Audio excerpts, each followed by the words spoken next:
Bonjour, bienvenue au Georges V, l'hôtel Georges V, le restaurant Georges V qui a 3 étoiles au guide Michelin. Je vais vous faire une recette de mon enfance. C'est très simple, c'est un bar qui va être escalopé, snacké et recouvert du lait Ribot. Quand je suis arrivé ici, il y a maintenant ça fait 2 ans et demi, j'ai voulu apporter non pas une cuisine de palace, j'ai apporté un artisan dans un palace. Alors, lorsque vous arrivez, vous demandez à votre poissonnier qui vous habille le poisson, levez le poisson, et à la rigueur, il peut même vous faire une petite portion de poisson. Alors moi, je vais vous le faire très simple. Ce qu'il faut imaginer, j'avais déjà 3 étoiles en faisant une cuisine très simple. Une cuisine de produits, je m'entends bien, de produits de proximité. Je pense, ici, quand je suis arrivé, j'ai sorti du boudin. Faire manger du boudin dans un palace, c'était pas évident.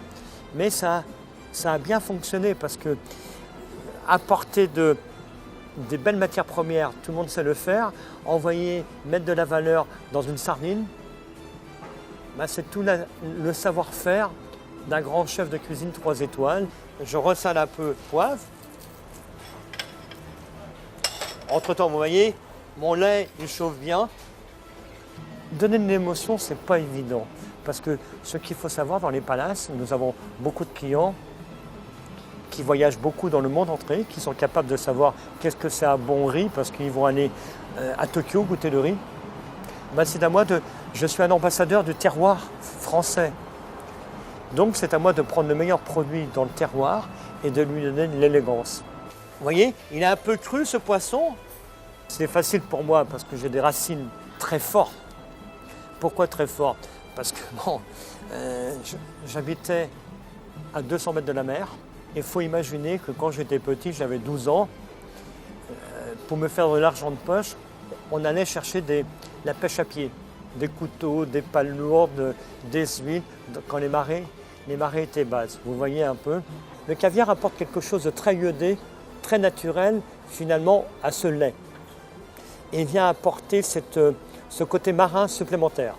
Mais on peut le remplacer par des œufs autres œufs que vous trouvez, par exemple des œufs de saumon. C'est quoi le luxe de demain?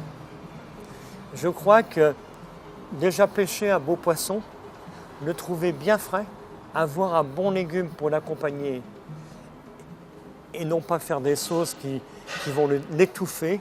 Et je crois que c'est comme dans la haute couture, comme dans le parfum, c'est de trouver la bonne essence. Et je crois que ça va être ça la cuisine de demain, la simplicité dans l'élégance.